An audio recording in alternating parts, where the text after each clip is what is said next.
Bet the board. What do you mean you don't bet? I mean, I don't bet. You know, I don't gamble. I don't. I never have, and I never will. Yeah, right. I'll bet you $20 I can get you gambling before the end of the day. You owe me 15 grand, pal. Pay him. Pay that man his money. It's the Bet the Board podcast. God likes me. He really, really likes me. In the end, I wound up right back where I started. I could still pick winners, and I could still make money for all kinds of people back home. And why mess up a good thing? Here's Payne Insider and Todd Furman.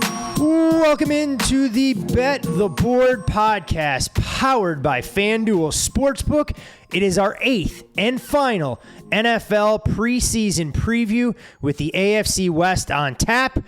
NFL preseason officially in the rearview mirror, which means we're 2 short weeks away or thereabouts from toe meeting football for meaningful football. I am your host, Todd Furman, joined as always by my esteemed colleague and co-host, the one, the only Payne Insider. But before we get into the show, it's the perfect time to remind you, go to FanDuel.com/BetTheBoard. Take advantage of all their generous new user signups. For all of you folks in the fine state of Arizona, we're looking at you. FanDuel expects to be live on opening night for the National Football League, September 9th. It is the perfect bankroll builder promotion. $1,000 in free bets, absolutely risk-free. Make your deposit. If you happen to lose your first bet, FanDuel will reimburse you with full site credit up to 72 hours after. But we don't expect any of you, our listeners, to lose our first bet. So you go in there, fire, and you can get things started in the right manner.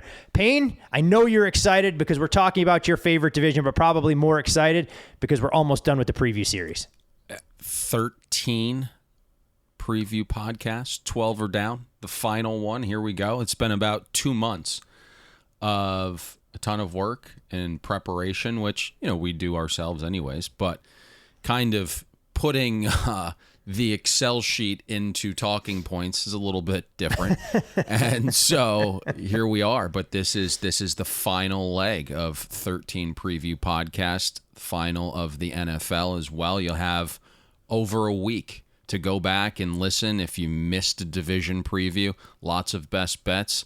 So it's been quite the overhaul this offseason.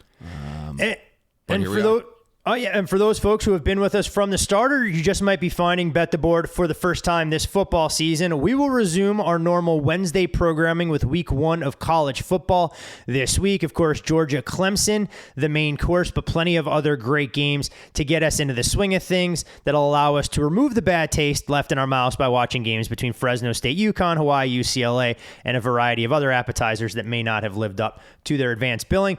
Payne, perfect time to remind folks about the Bet the Board football free roll, if you want to share that information for all of them. Yes, the annual NFL Pick 5 contest is back. 6,000 in season-long prizes. We also will reward a weekly winner with some cash all 18 weeks. Go to bettheboardcontest.com, sign up. All you have to do is pick 5 games against the spread each and every week. It's that simple. It's free to join. This is plus EV. If you can't make it out to Vegas and sign up for a contest, your bankroll isn't quite there, or just understand that joining a free contest, again, is a plus EV situation, sign up for the contest, bettheboardcontest.com. And signups continue to get ratcheted up there. So tell your friends, tell your family, get everyone involved. And Payne, before we get into the 4 teams we do have remaining, I wanted to take a few minutes to answer a couple of questions that have come across on social media. And normally, you and I are relatively tight-lipped about what goes on outside of the Bet the Board brand, from professional things and everything else along those lines. But a number of folks want to thank all of you for asking questions as you saw a potential press release that shared what the upcoming cast was going to look like for Fox Bet Live in Season 4. I will not be a part of the show going forward, and I know people were a little bit surprised asking what we had in store. Plenty of big things around here, but that was a personal decision as much as anything else. The format of the show was changing. It won't be daily. I don't know if Fox has actually let anybody know that to be the case. space. One of our co-hosts in Rachel Bonetta moving onwards and upwards, taking a job with NFL Network. So just felt for me personally, it was the right time to move away from that franchise after 3 years. No, I wasn't fired. Fox did offer me a contract extension, maybe not one that I strongly considered along those lines, but wanted to try and squash some of the rumors that were out there. People going, oh, well, you lost last season. They didn't invite you back. Couldn't have been further from the truth. The network wanted to try and make a commitment. I just didn't feel it was in my best interest. I think there's a lot of other things worth exploring in the space. And since this is our podcast, it's a hell of a lot better to do it here and explain some of that to you guys that have been with us along the way, more so than sharing that with, 180 characters or whatever Twitter allows these days. So wanted to get that out there and across. Of course, if folks have questions, feel free to hit me up on Twitter, and I'm happy to answer that and share some of that. So didn't want to steal your thunder or anything like that, Payne, but felt this was the perfect avenue to try and share some of that professional update for those folks that have been with us for a long time. No, not at all. I think it's the perfect venue to get some information out. When you own things and you own a podcast, say whatever the hell you want. And for me, my feelings on this situation. I've been very supportive, and I think the way this works between you and I is that we're polar opposites. So it doesn't make me upset at all. It actually makes me happy because the things that I've been preaching to you for years about own things, build your own things. I mean, that's my MO. And so I have seen over the years how the networks treat their employees, and certainly not my vibe. And listen, let's be candid here. It's great to say you have a television show. It works great at parties and nights out, but the reality is you can make far more building your own brand, doing it on your own. This is not the first time we've seen this. We saw a play on the ESPN side from someone in the gambling space said, fuck it. I'm leaving. I'm going to start my own network. And so this is commonplace. And I think when you get to a stage, and you can correct me if I'm wrong, and I'm not taking a shot at you. We've had these conversations privately. But when it comes to the network, there's very few people that call their own shots. And whether we think they're great talents or not, I guess the views equate to them making big bucks. But I mean, there's only a handful of people, the Stephen A. Smiths, the Skip Baylesses, the Colin Cowards, that call their own shots. And eventually what happens is you get to be a Todd Furman in that tier, we'll call it 2 or 3 category. And the question becomes, do we hire cheaper? And, you can go there. There's lots of guys dying for digital jobs in this space for 50, 60, 70,000 bucks. And so eventually, if you're not deemed to be a Skip Bayless, that's kind of the fall. And it's just, it's an interesting game that, I've been hesitant to talk about, but I mean, that's why I love this podcast so much, Todd.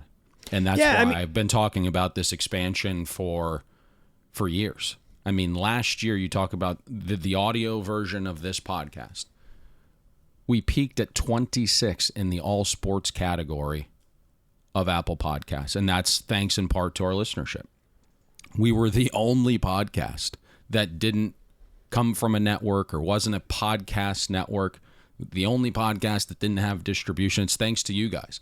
And so if you create good content, I've long maintained you don't need the networks. People are going to find you.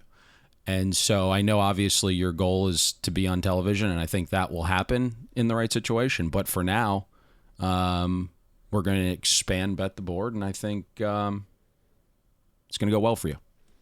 You're right. It's all about the dynamic created. And I think when you look at the sports betting ecosystem right now, there's a lot of content that, to put it nicely, is rather questionable.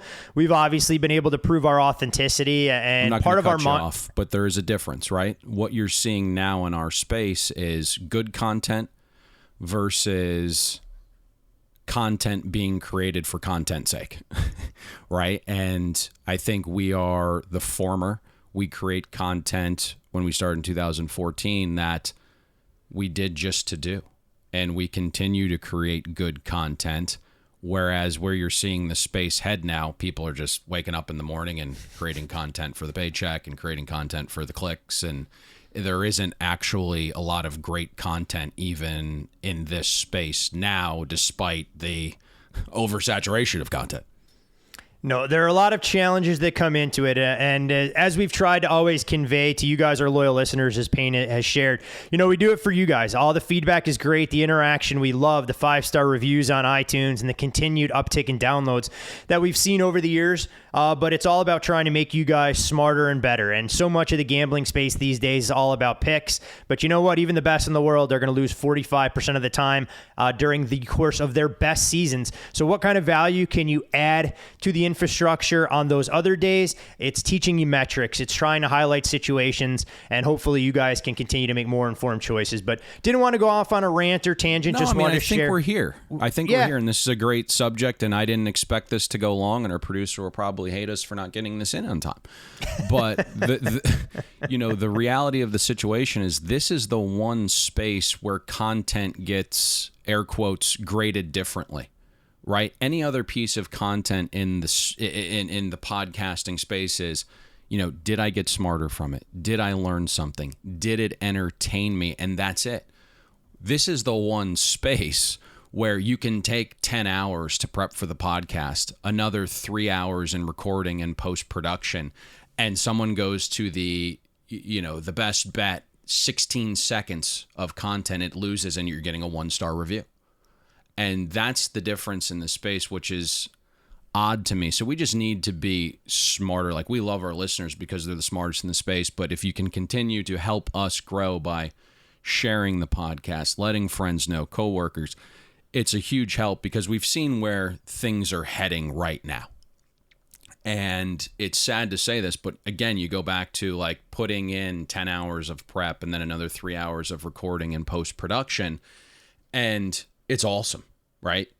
You tweet out the podcast, you get 50 likes. But the reality of where the space is heading, the half-naked girl can take a selfie in the picture and it's 4,000 likes. And it's like, wow, maybe I should start creating 14-second content instead of, 15-hour content. So, it's up to you guys to favorite, share the best content in this space, and maybe grow up and be a little bit more mature and things of that nature, and not get succumb to the half-naked girls on the internet. But hey, there we go. Rant over. Hey, it's all about marketing and trying to take advantage there. And as Payne said, this will be the biggest, most comprehensive season that we have in store for you with Bet the Board, a major announcement that we'll share most likely next week to get you guys ready for something that we're going to unveil in time for the NFL season. But enough about all of that. Again, just wanted to share some of those professional updates with all of you guys and girls out there who I see as extended family. Even if we don't know you by your first name, we appreciate the ears that you guys continue to contribute to growing this, especially with 13 preseason podcasts before we even start talking about regular season football. But on to the AFC West, the last and final division, as we talked about. And as we've done for the first 7 divisions, we'll run things down in alphabetical order. So for me, Payne, who may not be the best when it comes to organizing my bookshelf, I think D would mean that Denver would be the first team that we're going to hit on. And when you look at the Denver Broncos, they're 7-1 underdogs to win the AFC West. Their win total sits at 8.5 flat. If you want more on the win total, you can understand where our sentiments come from by going back and listening to the last podcast we provided. When you look at the Broncos, 4 straight losing seasons for the first time since the late 60s for a once proud franchise. They haven't made the playoffs since they won the Super Bowl back in 2015-16. Finished last year with the worst turnover differential at -16. They have the worst divisional record since 2016. But when you look at their schedule, things offer a heck of a lot of potential. We talked a little bit about Teddy Bridgewater getting the nod over Drew Lock. But when you look at this offense, Payne, it has the potential to be sneaky good with a lot of playmakers there that if they're not household names now, fantasy players across this fine country and everywhere else are going to know their names by the end of the season. Yeah, let's start with where we finished the last podcast. And it is that quarterback situation. And it's clear that, Vic Fangio and Denver wanted the safer, more conservative quarterback. And I think that's the quarterback that won't hurt Fangio's defense. And Teddy Bridgewater certainly has the higher floor. And he's the guy that, you know, when you look at the schedule out of the gates, which you kind of alluded to, is very manageable to start. So I think Teddy's the guy. And as a bettor, I like the guy with less variance. But if I'm an owner or a GM, I sure as shit don't wake up in the morning asking myself, like, how can I win 9 or 10 games in year 3 of this regime? And I look around and I understand Patrick Mahomes and Justin Herbert are in my division, and I need a quarterback that gives me the highest ceiling. And I also, what's interesting to me, and maybe I'm a little different, Todd, I understand through information in my eyes, the Drew Lock that we saw last season probably isn't the Drew Lock we're getting this year. You know, he bought in. That was clear. You know, he worked more this offseason, improving his game and mental side more than any other year in his life, from my understanding. And you look at some of the upside stuff. I mean, he's like 24. He's got a cannon for an arm. He also runs 4.6. And we know he doesn't lack in confidence. So, that interesting. He does not. He is not lacking as far as swagger and bravado is concerned. No. So it's interesting from that perspective. Now, I love Teddy. He's a Miami guy, and he's battled back through adversity, so you have to love that. He's a great dude. But we saw a very good coach and Mike Zimmer move on. We saw Sean Payton, one of the best offensive minds, say, we'd rather go Taysom Hill or Jameis Winston. And then we had Matt Rule, one of the better program builders, who typically has showed year 2 leaps along his journey. And he knows that Joe Brady, his OC, has a relationship with Teddy for multiple years. But in year 2, he'd rather roll the dice on Sam Darnold. And so we question coaches all the time, and rightfully so. But we're now looking at a situation where Zimmer, Sean Payton, and Rule all decided to move on. Are they wrong? Now, maybe the strategy here is simple. It's like go out, win 9, 10, 11 games, and then you prove to Aaron Rodgers that, hey, you know, we have a great team here. The roster's loaded. The only thing missing is you. So it's interesting from that perspective on the quarterback choice. And maybe if you want to share some of your thoughts before we go into the actual offense. No, I think it makes a ton of sense. I mean, oftentimes we all get lured in by tantalizing potential, especially with star prospects. And you and I have been critical of Drew Lock, even going back to his time at Missouri.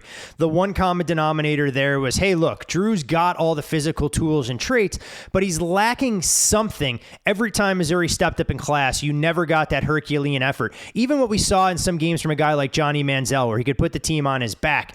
It felt this offseason, and you talked about it, that we were getting a different Drew Lock. The maturity in his quotes and comments kind of came through. And preseason performances, neither here nor there, in my opinion, when you're looking at the main position. But just his demeanor and expectations, more so than anything else, led me to believe that, hey, look, the light might finally be going on. And this guy realizes that he's not going to be pampered and coddled as this elite arm talent that you've been all along the way. In comes Teddy Bridgewater. We thought he was going to be a logical potential backup if Denver was going to be able to make a move for Aaron Rodgers this offseason. I think you talking about the fact that 3 teams in the past with highly respected coaches have parted ways with Teddy. And we love the fact that he's been able to recover and make himself as much money as he has after that horrific injury he suffered that not only was going to be career-ending, but potentially life-threatening as well if they weren't able to medevac him away from the facility. And I think you talking about Aaron Rodgers, you know, potentially seeing how talented this roster is, thinking to himself when we get to December, January, once Green Bay is eliminated from the playoffs, going, you know what? If I was playing with that much talent around me, this is a team that's committed. I've gone up against Vic Fangio-led defenses when he was the DC in Chicago. This is the perfect landing spot for me to be an upgrade at the position. And I think it makes a ton of sense for a team that honestly, Payne, turned the ball over 32 times last season on offense. And when you look at Teddy, he'll be the 5th different week 1 starter over the last 5 years for the Denver Broncos. So let's see what they have. There's no excuses for Teddy. He can't blame this Denver supporting cast or lack of time spent on red zone execution as the reason if he's not able to excel this year. There's no doubt about that. And you're going to get an accurate quarterback. You know, you're also going to get a vocal leader, and that's something that even Drew Lock said after succumbing to defeat and said, hey, I'm going to learn from Teddy here, and one of his best attributes is being a leader.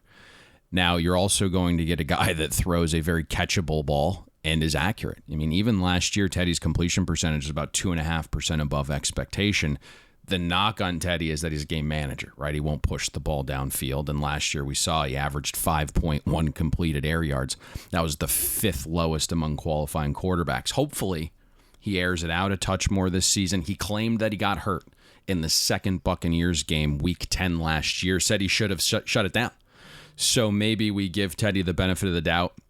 Carolina did have the 8th most efficient offense the first 9 weeks before this injury that he mentioned. They finished 17th, and then they had an end-of-season weighted rank of 19th. So maybe some truth to the injury.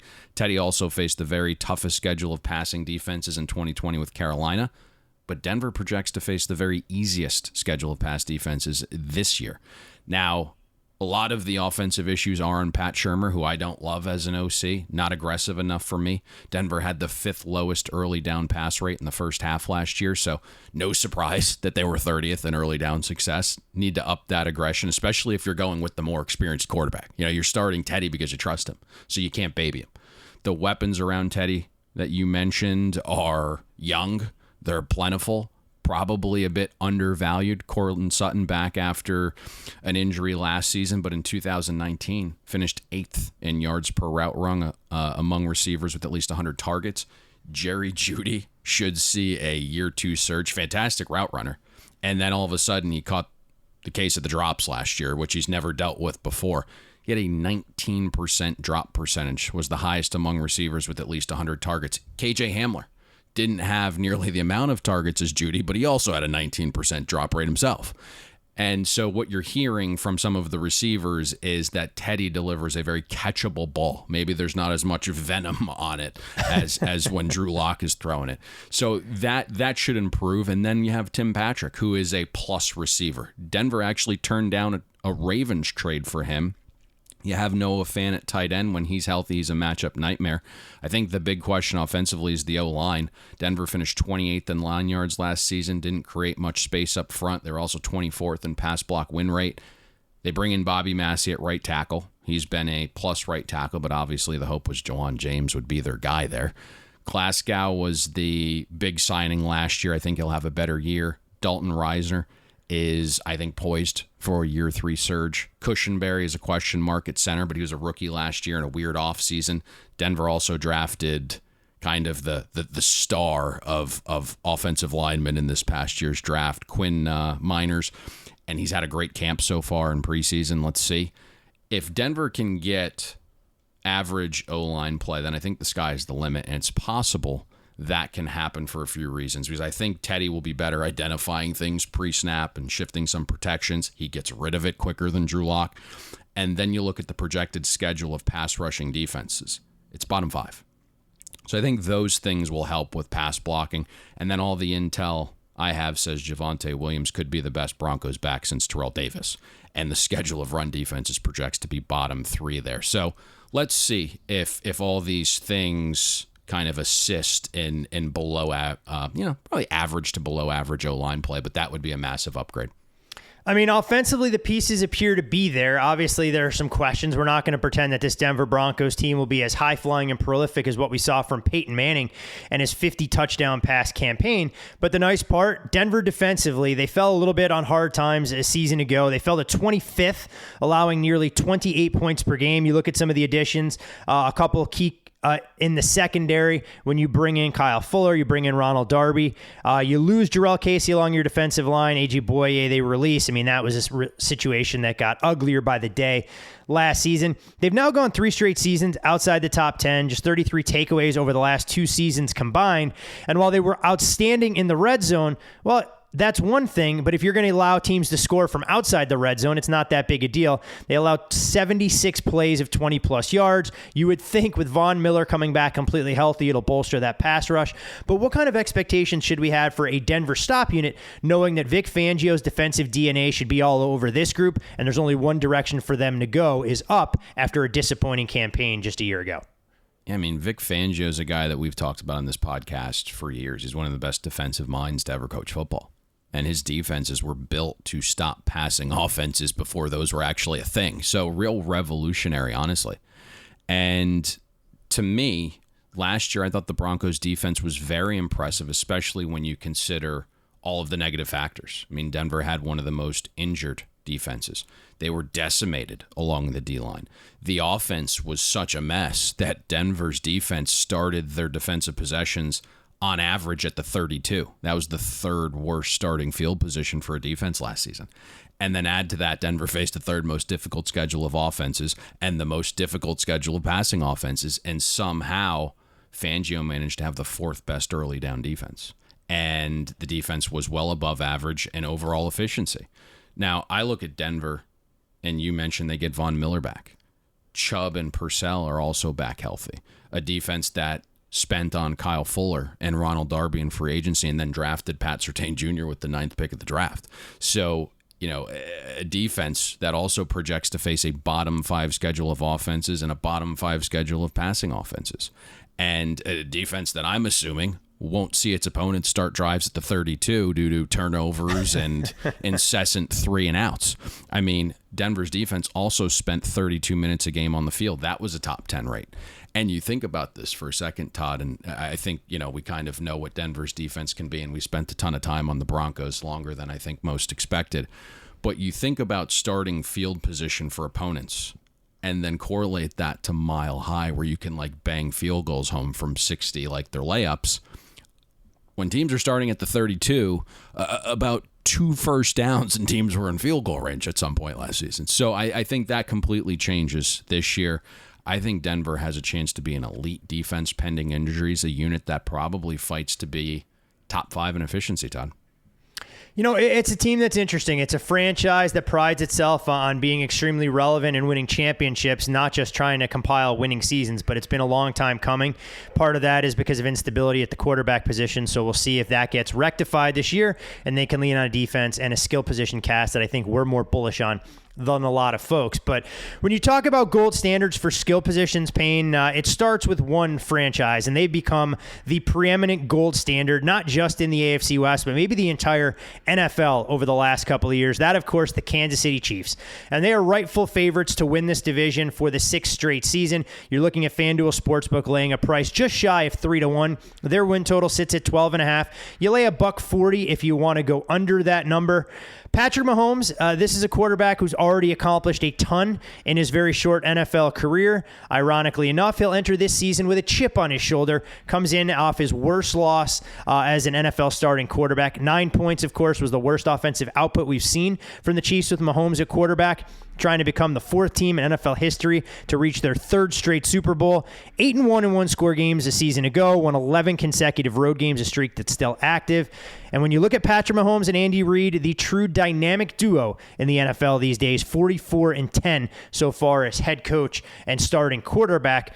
But Kansas City, Payne, the sky may be the limit. We've seen Super Bowl hangover be something very real. But when you look at this Chiefs offense, I think the biggest question mark comes with an offensive line that's going to have a lot of fresh faces in key positions.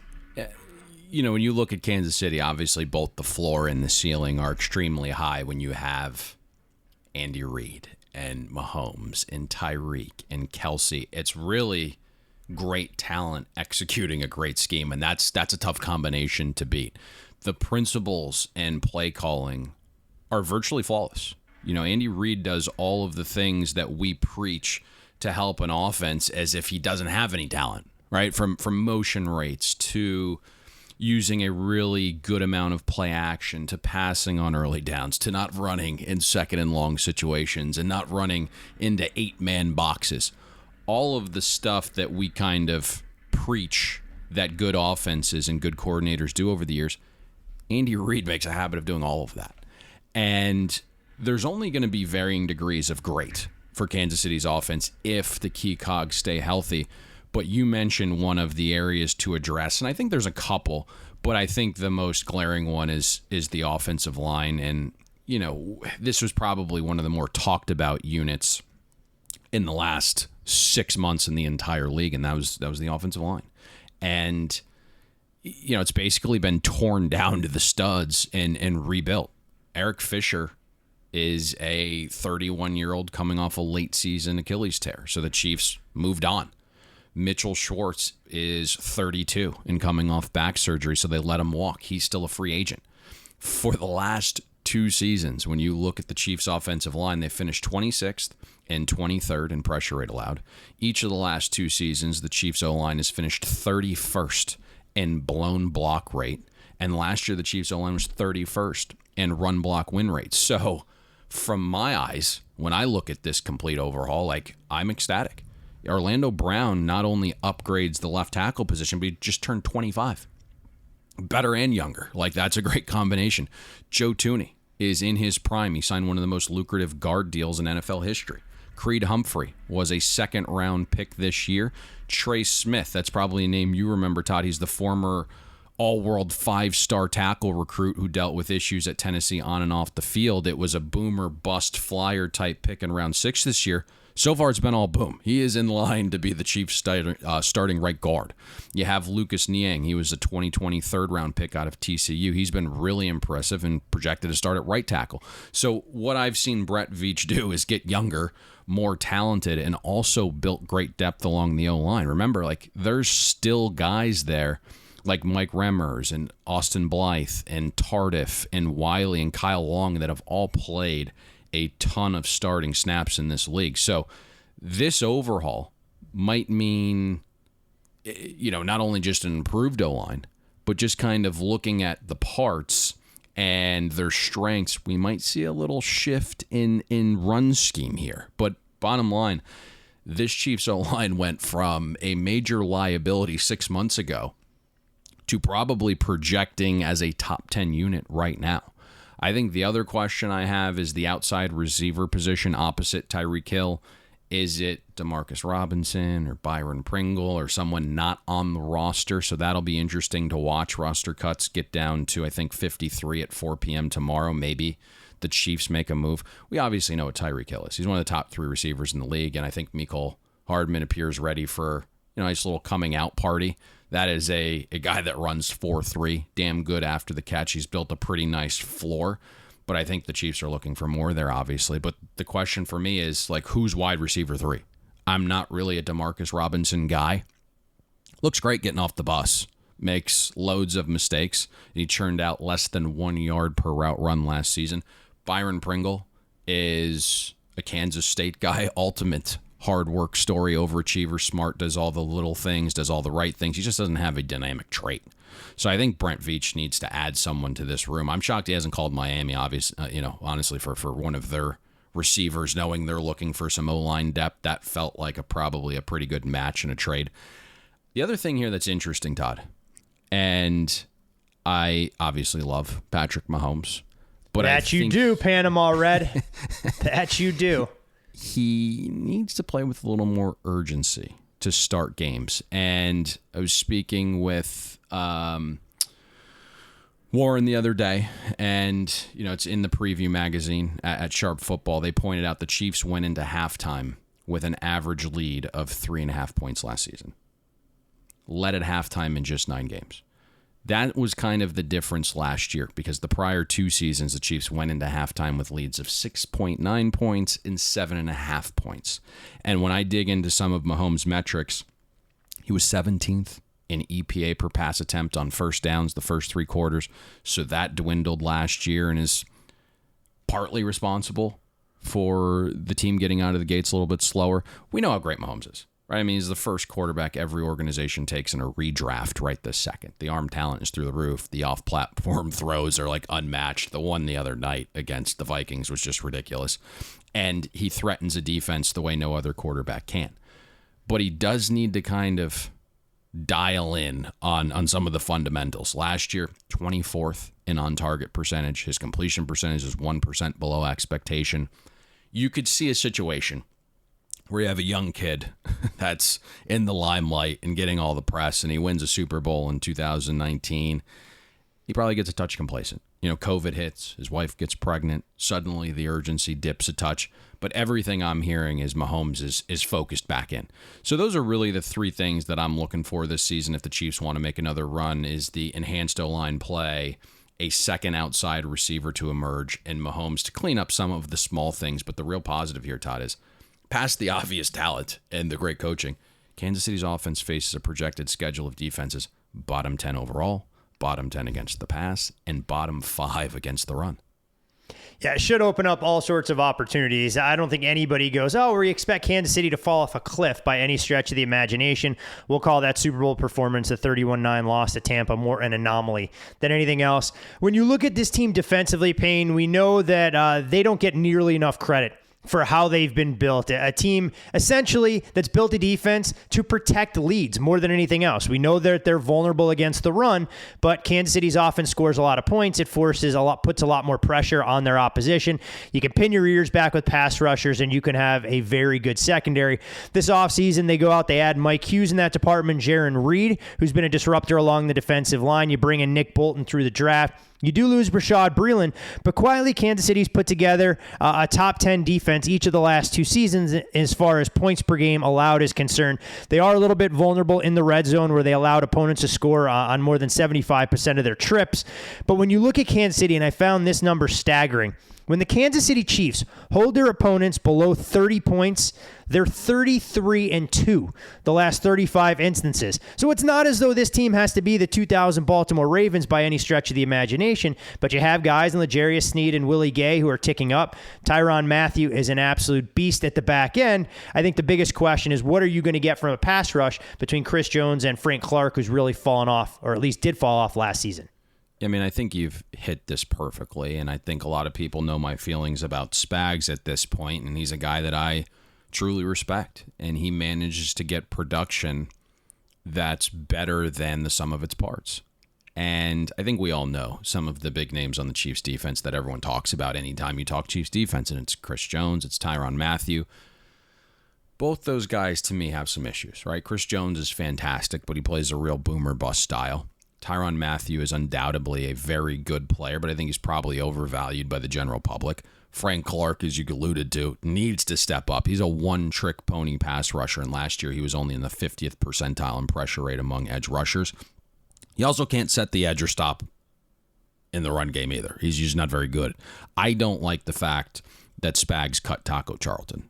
I think that he had some potential and upside to him, especially what you were paying him. I didn't really love that move. But bottom line is, I believe if the Chiefs defense wants to get back to its 2019 form when they were above average, and that's all that needs to be, is above average defense, is if the young guys get them there.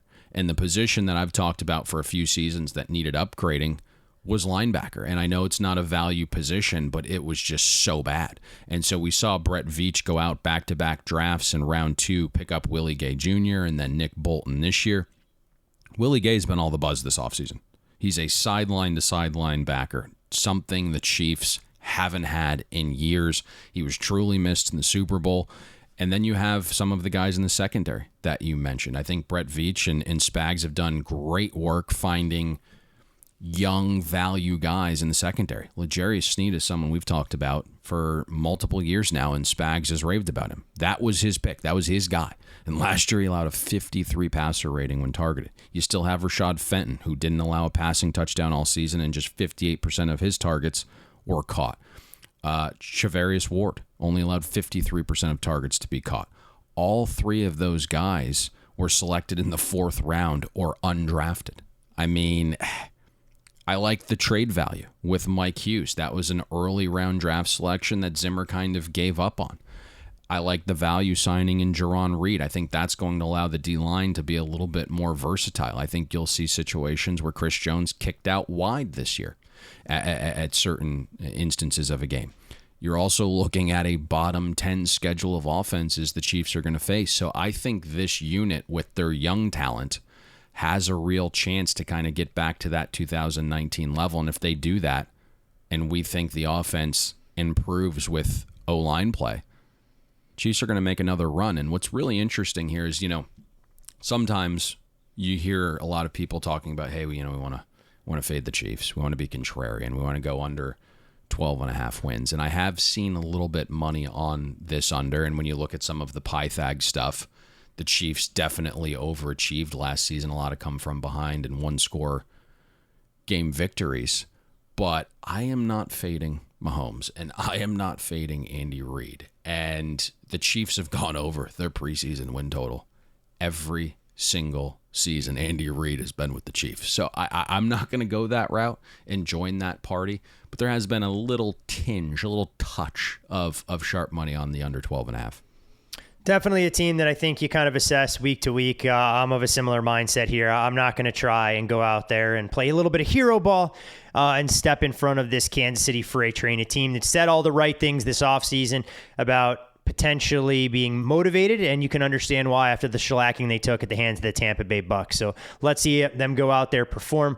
We'll get a great week 1 game when they play host to the Cleveland Browns, a rematch of last year's AFC playoff game.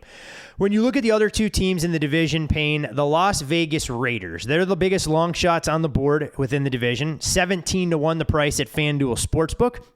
Their win total sits at 7 flat. Again, Jon Gruden's team started fast last year, going 6-3, limped to the finish for the second straight season. They struggled mightily in home games this season ago, going just 2-6. Of course, no home field advantage in their first foray at Allegiant Stadium.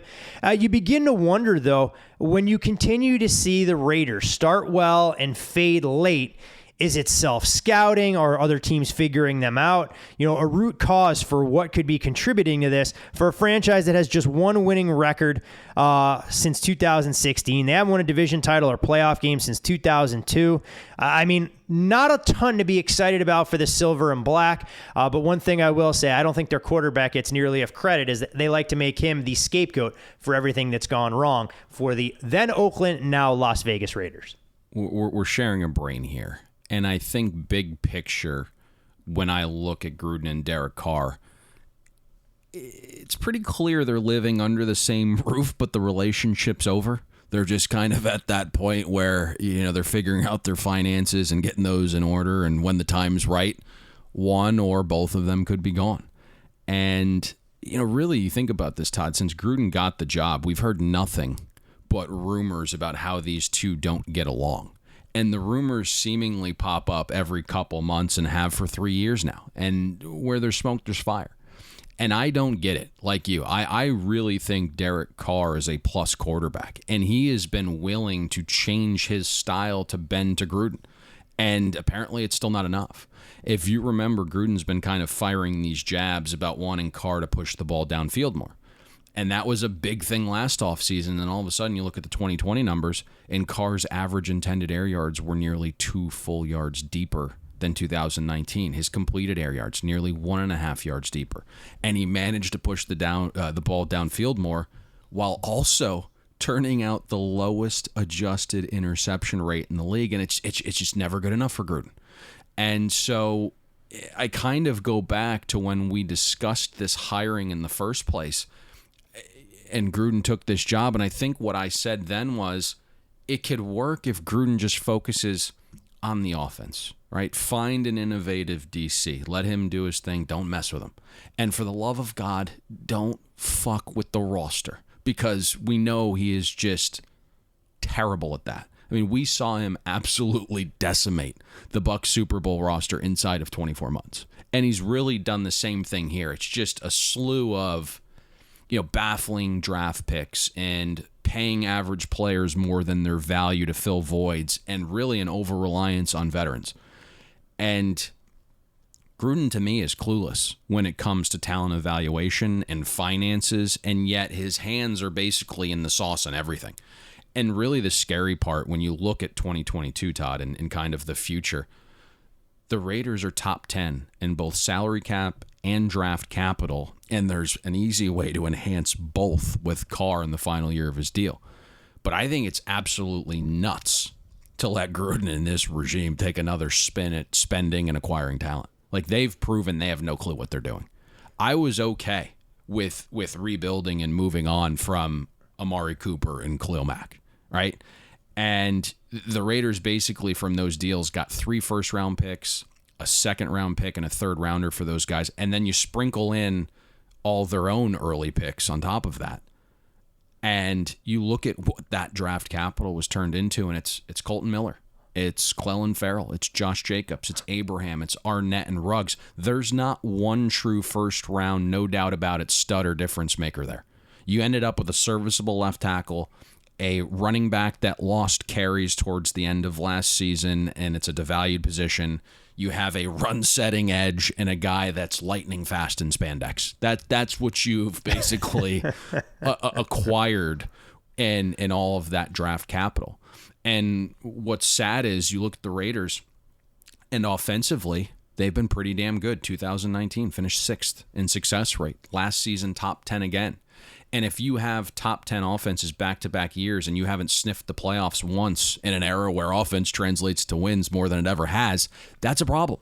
But I think it kind of shows the larger point I've been making since Gruden was hired, and he's just, he's a good offensive mind. You can't question the hours he pours into the game plans and the way he wants to set up play calls. But he can't do anything else, and he shouldn't be allowed to do anything else. And there was an article that surfaced this week, Todd, and it was from agents that wanted to remain anonymous. But basically, the first agent said Gruden is one of the most dishonest coaches with players they've ever seen. And another agent was quoted as saying, it's a disaster. The game's passed him by, and giving him full control is problematic. And so it's spot on, right? Like, you're now in year 4 of this rebuild, and odds makers peg you as a 7-win team, the worst in your division. And when you kind of look at this team, the offensive line, question marks. I think the most steady name along the O-line is Richie Incognito. He's 38 and coming off a serious Achilles injury. Andre James is the projected starting center here. Played 116 snaps as a rookie in 2019, graded out the worst center in the league. He was 2 times worse than the second worst qualifying center. He's played 1 snap last season. Even if you look at his preseason work, he hasn't graded out a plus center against second and third stringers. Now, I do think there could be hope for him in pass protection, but I'm not comfortable with Andre James as my starting center. Denzel Good is now the starting right guard. He's been a reliable backup for years, but he finally saw an expanded role last year, almost 1,000 snaps, most in his career. He's below average in both run and pass blocking. Colton Miller is solid. He's definitely improving. He's coming off his best season. But you know what his best season is? He was a 36th best tackle in the league last year. The Raiders clearly reached on Alex Leatherwood, but I do think, especially in run blocking, maybe he rejuvenates the Raiders' outside zone runs. But there's serious question marks here. And the Raiders project to face a top 5 schedule of pass rushing defensive lines. Nobody truly knows what's going on with the receiving core past Darren Waller and Hunter Renfrow. What are you getting outside with Brian Edwards and Henry Ruggs? And you follow this team closer than I do because they're in your backyard, Todd. But for 2 years, all the hype in camp and practice has been Brian Edwards. Like highlight type catches, comparisons to Moss and Terrell Owens. Let's see if it translates when the lights are on. I mean, he played in 11 games last year, only had 11 catches. We know Henry Ruggs has an elite trait. The speed is undeniable.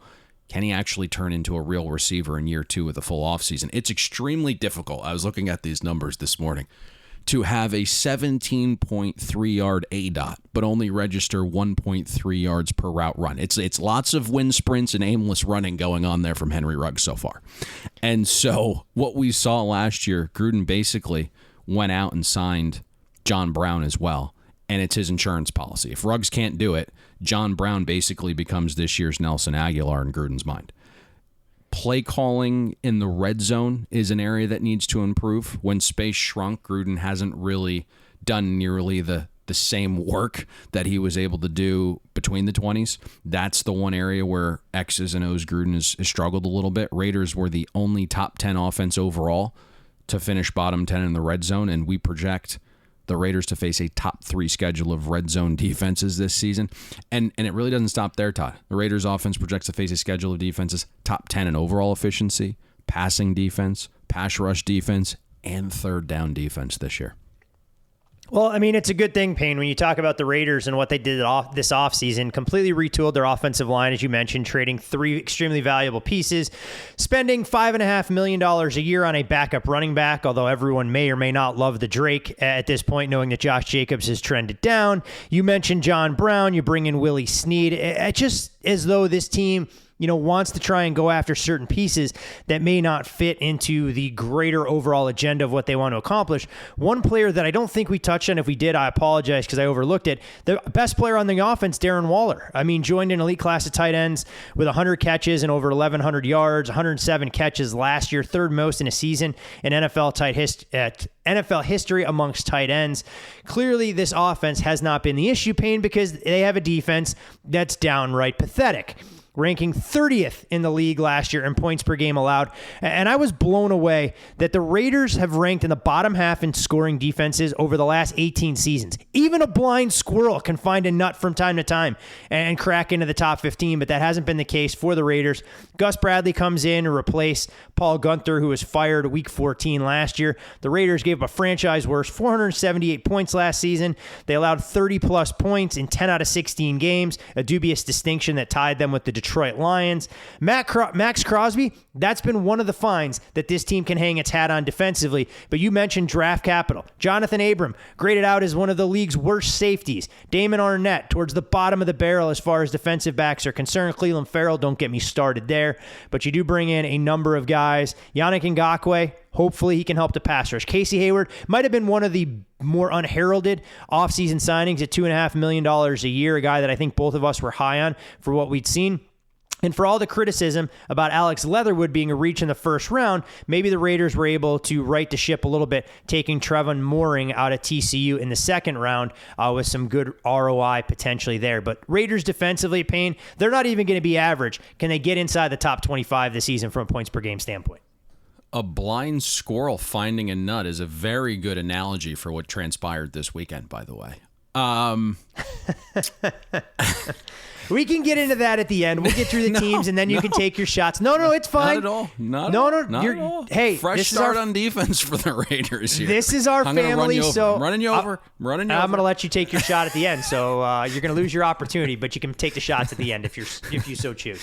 I'm not going to. That was it. It was an inside joke that no one needed to know. But I may share that info with the. You're the sharing a lot we'll today. See. You're sharing a lot today, and sharing is caring. A softer, gentler Todd Furman in 2021. So, Gus Bradley, he reunites with Gruden. They spent the last few years of Gruden's stint in Tampa together. I believe Gus was the linebackers coach towards the end there in 2006, 7, and 8 before Gruden got shit-canned. You're looking at Gus Bradley's history here, and to me, it's not great. He was obviously credited with devising the cover 3 defense that Seattle used all those years, and I think we've hit on that and how it doesn't really work unless you have an elite secondary that's multiple. And when you have the Legion of Boom, great. But that talent level isn't commonplace for 99.99% of secondaries, both past and present. And Seattle didn't actually win a Super Bowl until after Gus Bradley left.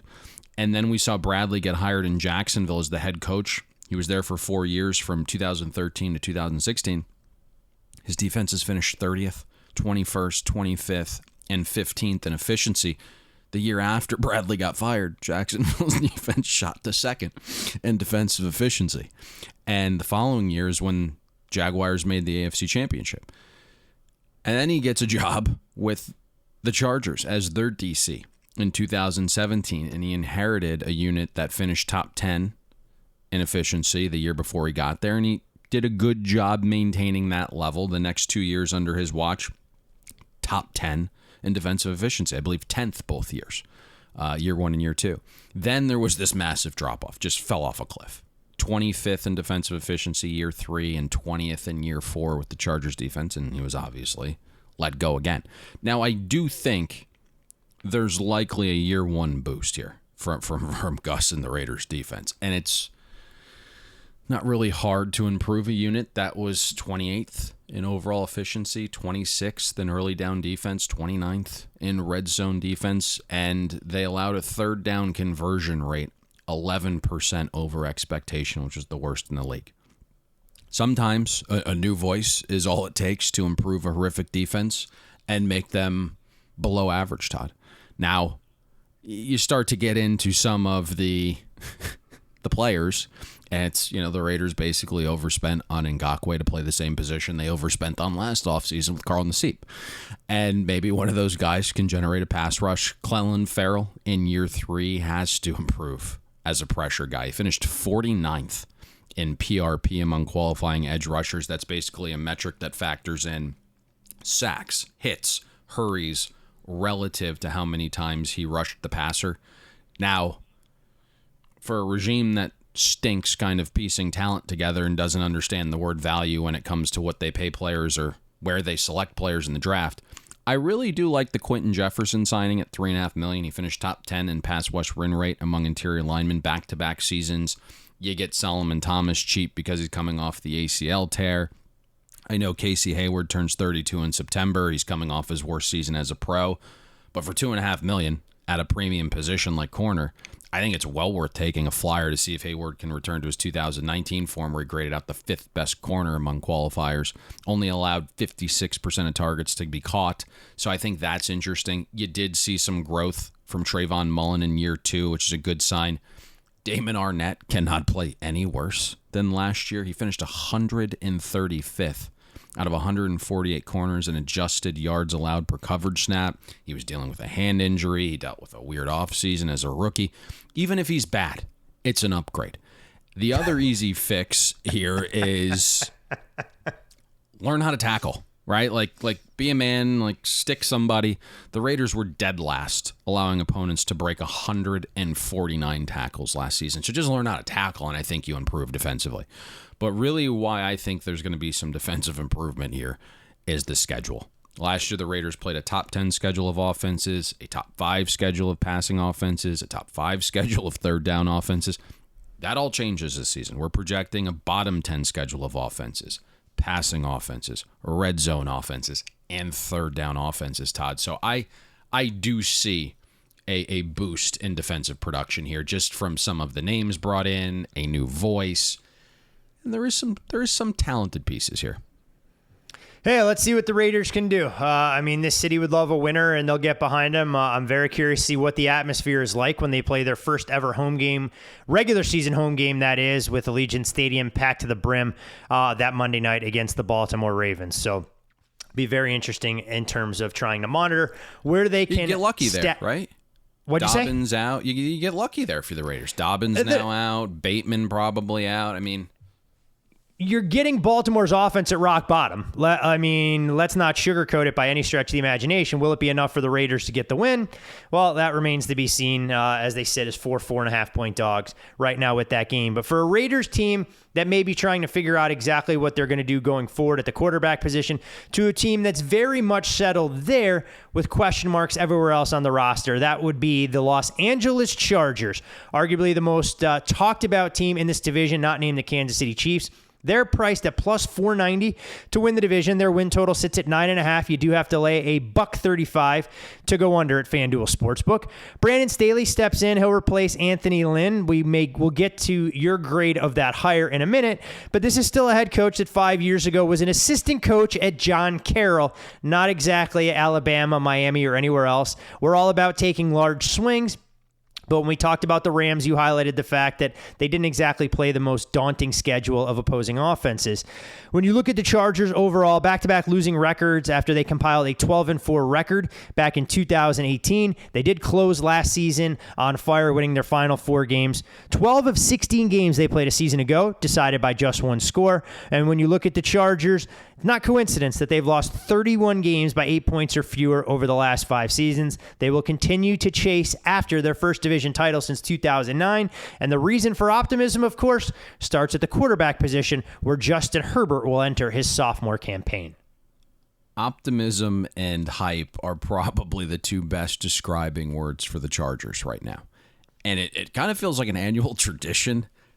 And, maybe this year it comes to fruition. Brand new head coach, brand new OC and Joe Lombardi. I think the hope is that those 2 guys, along with Justin Herbert, help turn around some of the horrific coaching, which led to horrible 1-score game results.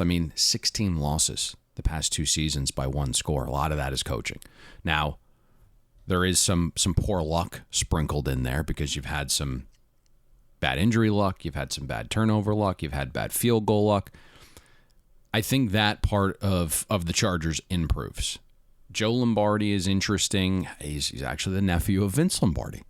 And I think just about any coach is an upgrade over Anthony Lynn. And we know Lombardi has some nice lineage, not just the name, but he's been an OC in this league for 2 years before. Both were in Detroit. And in 2015, Lombardi's final season, he led the 13th most efficient offense. He had 2 1,000-yard receivers that year. He's also spent the last 5 years working under Sean Payton, who's, a brilliant offensive mind. So I think there's going to be a boost to the Chargers offense schematically. And then if Justin Herbert can give you that year 2 bump that we've seen from other quarterbacks like Watson or Mahomes, even Wentz and Goff had some year 2 leaps, then I think the Chargers have a chance to make the playoffs.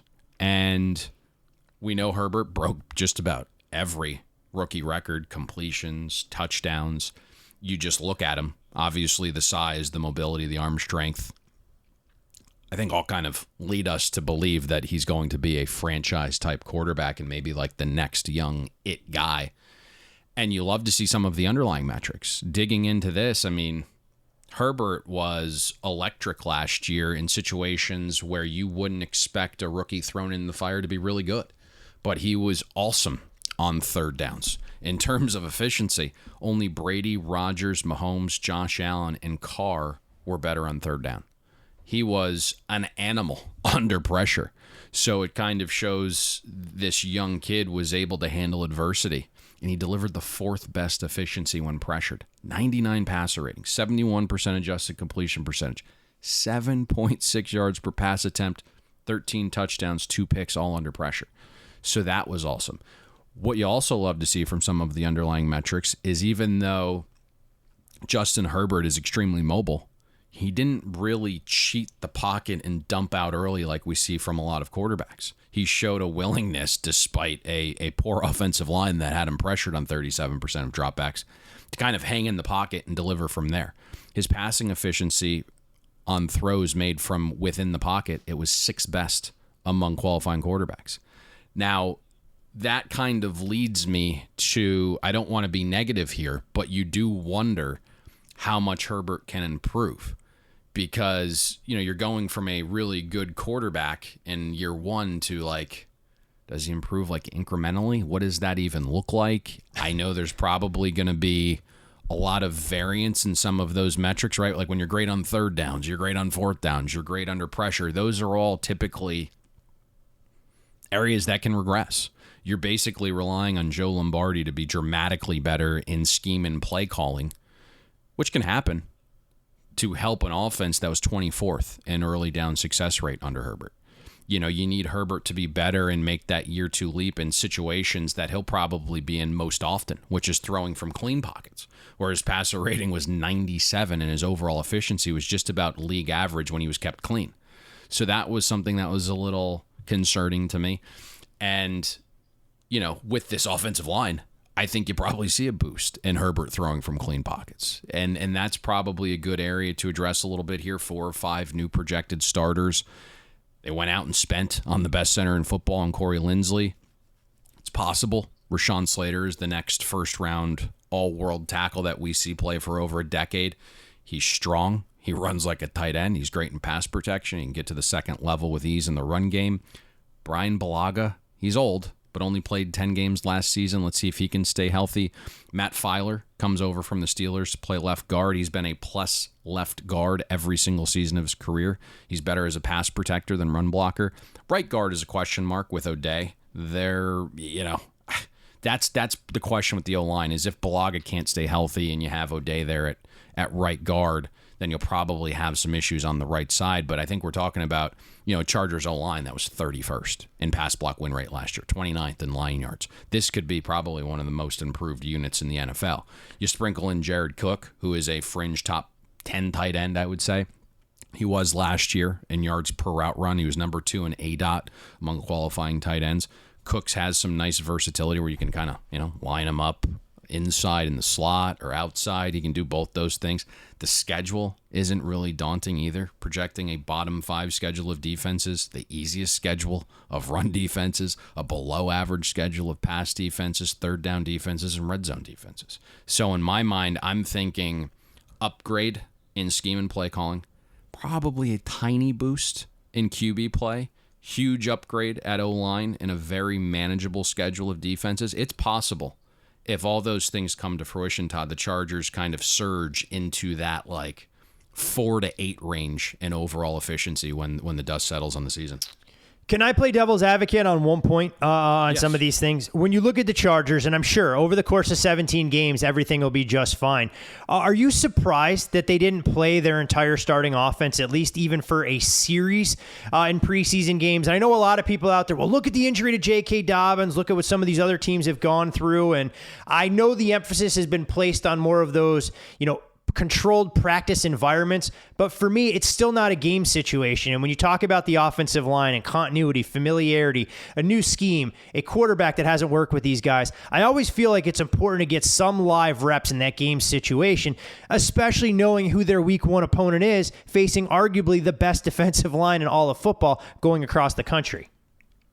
I certainly think that's a question when you're talking about new head coach, new OC, a young quarterback learning a new system, but you got to remember where Brandon Staley comes from, right? That's a good point. And I Same kind school of of thought. mentioned, I kind of mentioned when we did the NFC West podcast last week about this hiring process that McVay had with Brandon Staley last year, and he basically picked him up from the airport at 4 a.m., and that meeting lasted 12 hours, and it's just 2 young, innovative guys that hit it off and love each other, and so he's seen what McVay's done for the last couple of seasons, not playing any of his guys and coming out like a house on fire offensively like the Rams did last year, so I'm sure that is what he is thinking about. He's also in year 1. And you don't want to get your franchise quarterback killed. Now, I also don't want my backup quarterback betting my starting quarterback $100 in crypto to kick 50-yard field goals either and pull a groin or a Chase hamstring. Daniel, sneaky guy looking for live reps out there.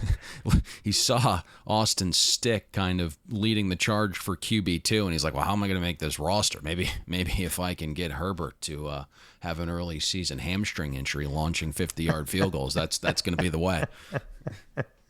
I just want to know, honestly, and I think about the movie War Dogs that comes to mind, where the where they share Jonah Hill's character, and I'm forgetting the other. Dude, it's going to drive me nuts. They share an office. Do you think Sean McVay and Brandon Staley went, you know what? We're sharing a stadium. We need to share an office, and we need to keep the same office hours so we can compare notes because we're not in the same conference, and at least continue to build that camaraderie between the two of us staying in one another's backyard. How dare you forget Aaron Rodgers' running mate, Miles Teller. Miles Teller. That's what it is. There you go.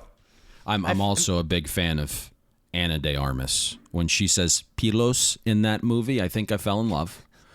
And I believe my boy Ben Affleck has at some point was mingling with her, which is he was in Gambling News today. So there's lots of 7 degrees of separation with Kevin Bacon going on here.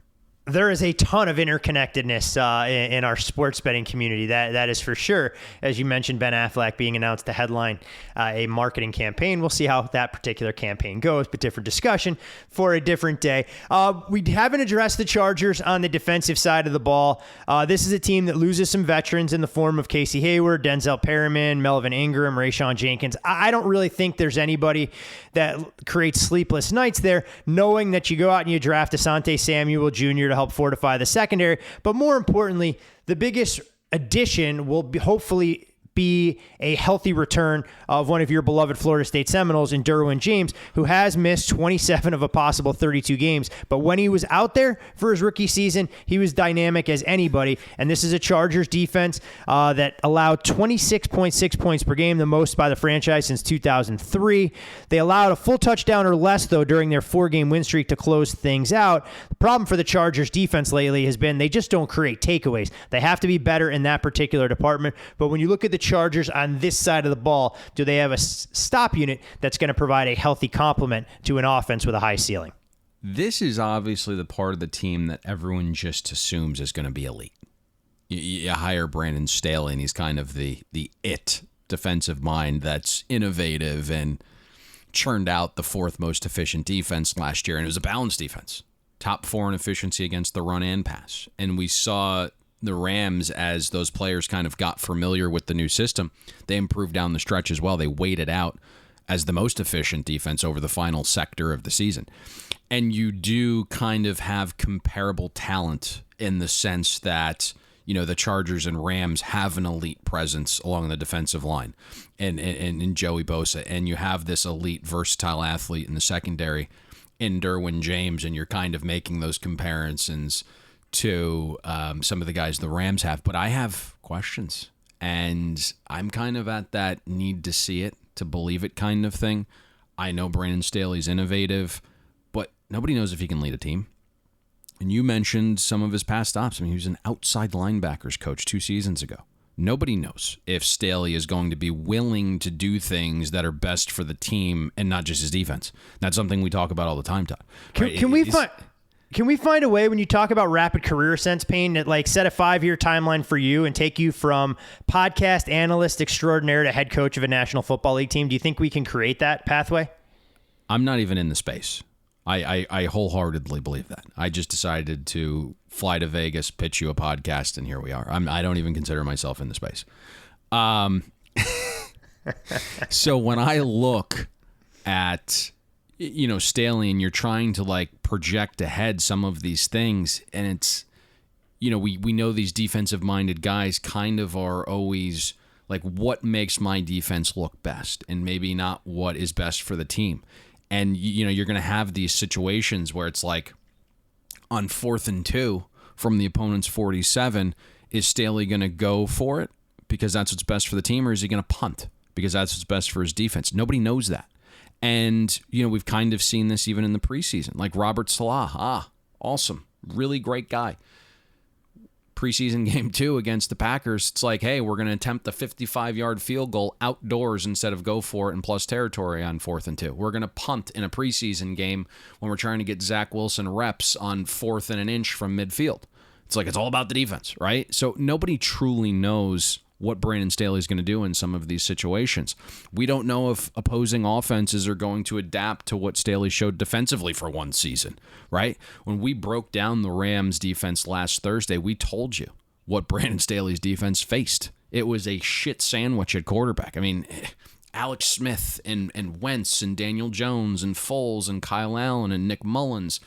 How dare you? How dare you question the pedigree of that quarterback list you just rattled off? Yeah, I mean, you still have Sam Darnold. It's Tua in his first career start. And then we even kind of identified some of the positive situations on when the Rams offense actually faced when the Rams defense faced good offenses on their schedule.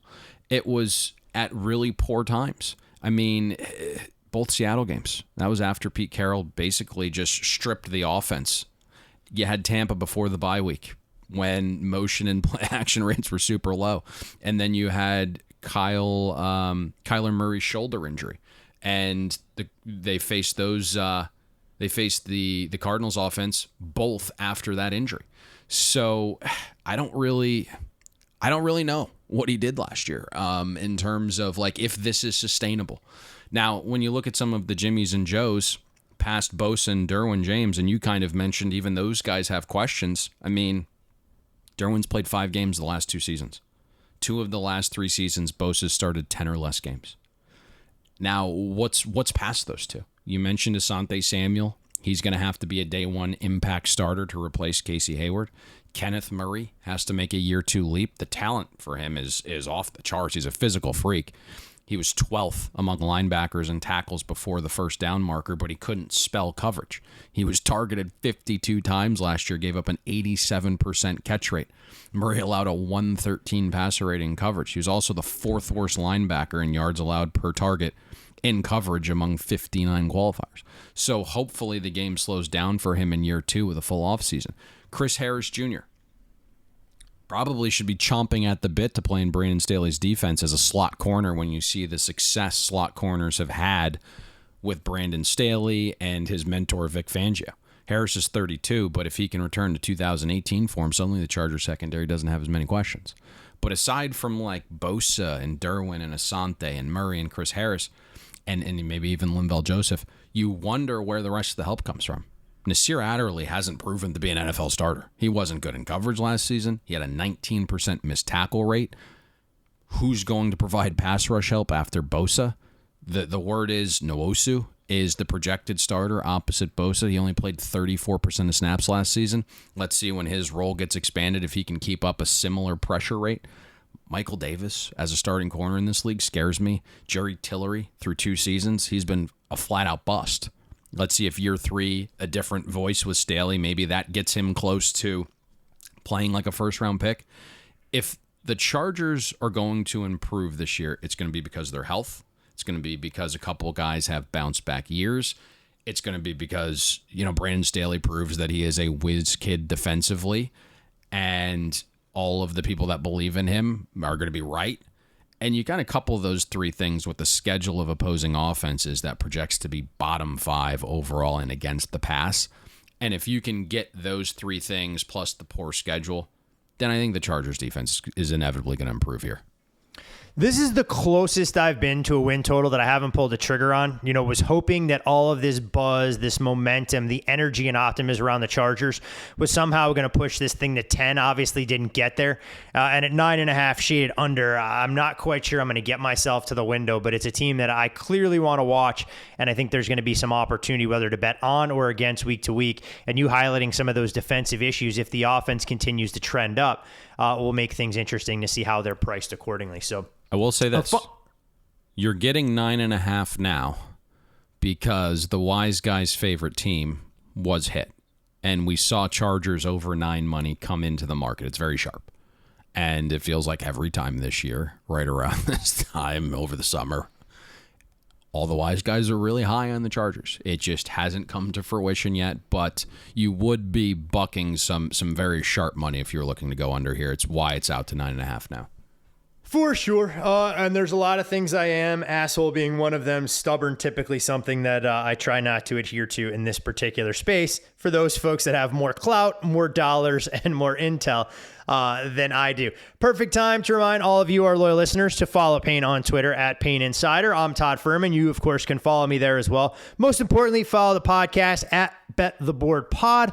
All of the information you'll need to enter the Bet the Board football free roll available there. Follow the rules. Go ahead and sign up. We're inching ever so close to the 2,000 mark. Want to get to even double that. So tell your friends, tell your family, get everybody involved. It's our way of saying thank you for all the contributions you guys have made to the podcast over the years and can give back, allowing you to match wits against one another, vying for a season-long prize or weekly swag you can wear with pride, no matter what FanDuel sportsbook you choose to frequent during the course of the football season. And Payne, this is the point in the show, and it is the final preseason preview where we talk best bets and potential investments that may not be out there. We've produced more than, to be quite honest, I thought we were going to have going into the season, but I like the portfolio we've been able to build for our listeners. Are there any others that you see that are worth a dabble before we get to start talking about regular season games and those weekly investments more so than something that may take 3 to 4 months to try and pay dividends? Let's go with a player prop, the first one that we have given out. There was some things that I needed to see get settled, and ultimately that came to fruition this week with the trade of Gardner Minshew to the Eagles. And based upon how Urban Meyer's offense has operated, based upon how Trevor Lawrence has operated the Clemson offense, his legs, I would think, are going to be a vital part to this offense. Let's go with his player prop over 3.5 rushing touchdowns. It's plus $1.25. I think also when you see, NTN go down, we're going to need to see more from Trevor Lawrence's legs. As a rookie, he will probably rely on those a little bit more than he should past the designed stuff. So I really like that prop. Trevor Lawrence over 3.5 rushing touchdowns plus $1.25. Especially behind that offensive line. He may be running for his life, amongst other things, but we do trust this offense to scheme things up, especially when they get in tight to try and take advantage of that skill set.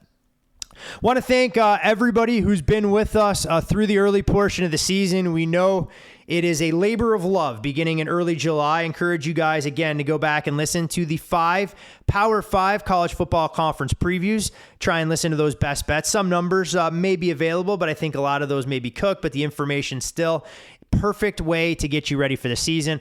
All 8 divisional previews. Also, was remiss earlier in the show, wanted to announce the addition of a guest columnist who's going to be joining us for the college football season, Sports Source Analytics. You can read his debut article about coaches against the spread trends and some of the thought process that goes behind that. We're going to try and take the discussion even further every week during college football season. As we said, a great opportunity to continue expanding this product line, the content we create, so any feedback you guys can offer up is always welcome as we cater things accordingly. So, Payne, college football, week 1 on Wednesday. You getting excited, buddy? Amped for Wednesday. 48 hours away, we will be back with week 1 college football. Sound like feigned enthusiasm, but we'll take it nonetheless. Encourage everyone, like always, go FanDuel.com/bettheboard. Great sign-up bonuses in states where applicable. Arizona sports betting of the legal variety will be arriving for you just in time for football season, and FanDuel wants to be your preferred sports book. So please go there, use our code, and put yourself in a good spot to have the most profitable football season in recent memory. For Payne Insider, I'm Todd Furman with a Trevor Lawrence over 3.5 touchdown ticket in your pocket. We'll see you at the window. Thanks for listening to Bet the Board. You can catch Todd and Payne every Monday, Wednesday, and Thursday during football season, breaking down the biggest NFL and college football games. And to make sure you don't miss any free best bets, subscribe to Bet the Board on iTunes, Google Play, Spotify, or wherever you listen to podcasts.